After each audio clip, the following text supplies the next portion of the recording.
Hello lovely people, welcome to GAILIFY. Merry Christmas. Well, we're not there yet, but I like to celebrate it along the way anyways.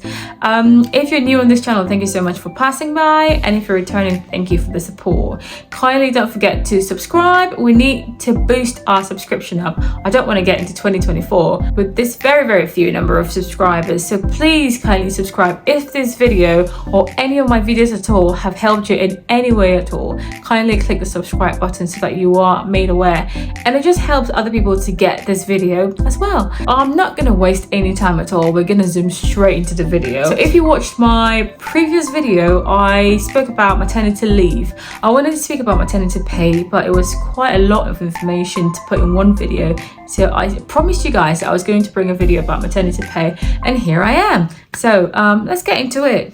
So what is statutory maternity pay? It is the amount of money that you get while you're on your maternity leave. Very basic definition, but yeah, I know you get it. So what makes you eligible for maternity pay? Number one, you have to be earning at least £123 per week. Tax is inclusive of that.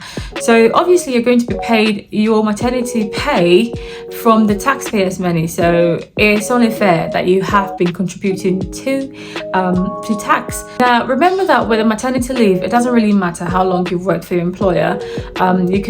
You can go and leave, you know, but with the pay, you've got quite a lot of criteria to tick before you're given. Number two, you have to give your employer the correct amount of notice before your childbirth. It is 15 weeks. So no matter what, I mean, some people don't like to tell their employer that or their manager that they're pregnant, but by law, they need to be aware at least 15 weeks, which is about 4 months-ish. Before you deliver. You need to discuss when you want to go for your leave, how long you're thinking of staying, and your manager has to also prepare a lot of documents to support that. So the earlier you tell them about your pregnancy, the better it will be for them to sort things out. Number three, you need to make sure that you've worked for your employer at least 26 weeks, continuing into the 15th week. So by the time that you are, let's say, 6 months into your pregnancy, you should have worked for your employer at least 6 months. So if you started with your employer at the beginning of your pregnancy, by the 26th week, you should be 26 weeks ahead with that 15 weeks left to go. Number four, you need to give your employer proof of your pregnancy, and you can do that by getting a letter from your doctor or your midwife, or if your child is premature, you need to get them a certificate of birth or pregnancy ASAP. Now, how much exactly are you going to get?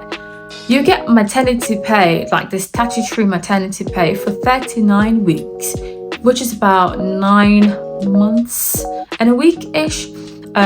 So the last 3 months are unpaid. So within the 39 months that you're getting some money, the first 6 weeks, which is like a month and 2 weeks, you are going to be getting 90% of the average weekly pay. So it's paid every 2 weeks or every 4 weeks, I think, or every week, depends on how frequently you want to have your pay. So the first 6 weeks, you're going to get 90% of the average earnings that you have. So it will be very close to what you earn normally. For the rest of the period, which is like the 33 weeks, you're going to be paid £172.48, or 90% of your average earnings, whichever one is lesser.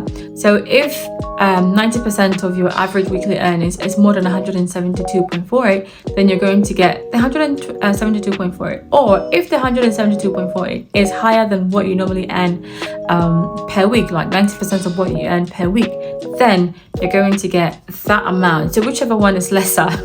So you need to make sure you're preparing, because it's not a lot of money, to be honest. Even if you're having 172.48, and multiply that by 4, you're going home with about, I suppose, like £700. To be honest, it's not a lot. So you really need to prepare before you go for maternity leave. Somebody will be calculating all of this for you. Somebody from your payroll or your manager is going to discuss with you and tell you how much you're going to be getting per week.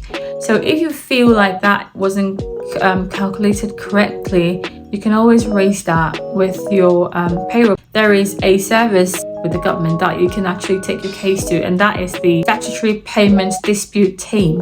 So you can find that their contact on the gov.uk website, and they're quite good with sorting things out like this for you. But obviously you need to raise it with your manager first if they've made an error, and they can probably go back and recalculate. So when is your maternity pay going to start? If you watched my video about maternity leave, I did say that if you go off sick within the last 4 weeks to your due date, your maternity leave is going to start, and so your maternity pay is going to start. So that's why it's good to have this discussion with your manager way before that. So like 15 weeks is a lot of time for you and your manager to have a good plan. The earliest you can start your maternity leave is 11 weeks to your pregnancy. If you're starting your leave 11 weeks or less, whenever you've planned to start, the time you start is when your maternity pay is going to start to be calculated.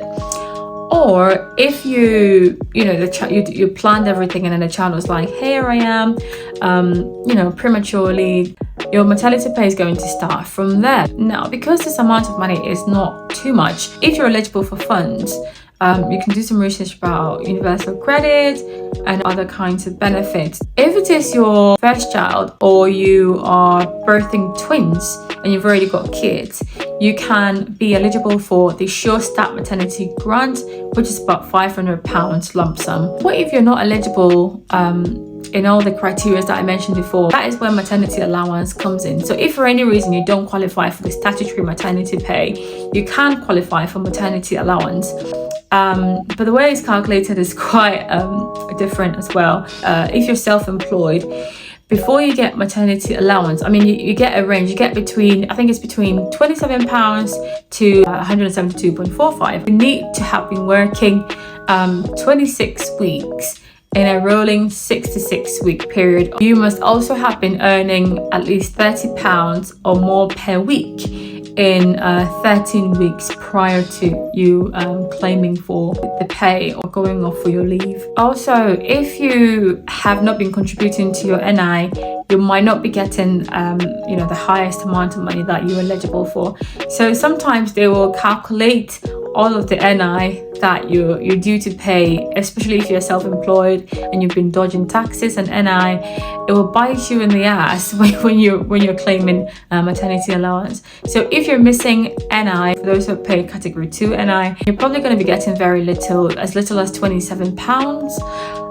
But then if you want to pay up the difference, because you might be owing just a few pounds, if you pay up the difference, you can be earning as much as 172.48.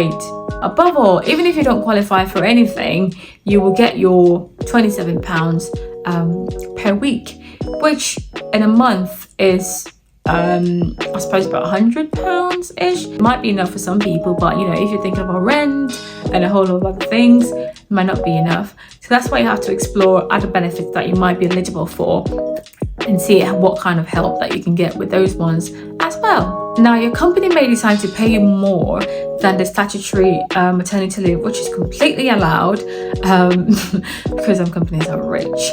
But then no company is allowed to pay you less than the statutory, especially if you're employed. I wanted to mention a few more special circumstances.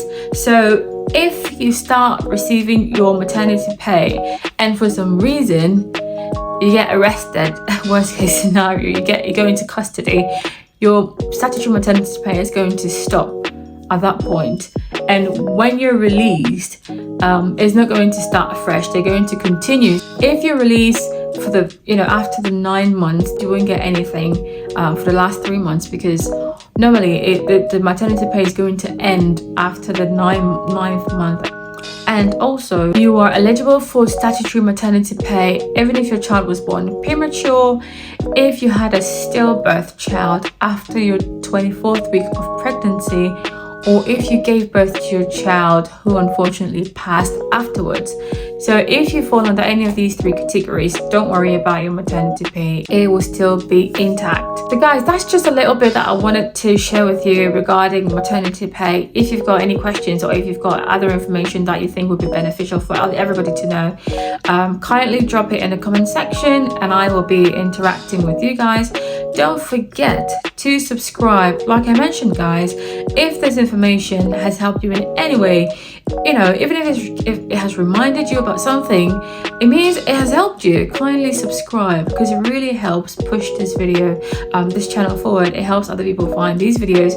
There are a lot of pregnant women that don't know what their rights are, don't know how much they're eligible for and stuff like that need to watch this video. So please do subscribe to help this video go far. If you've got any special things that you want me to talk about, if you've got any special requests, let me know and I will be with you guys. So until then, enjoy your days running up to Christmas. I will see you again later. Peace out.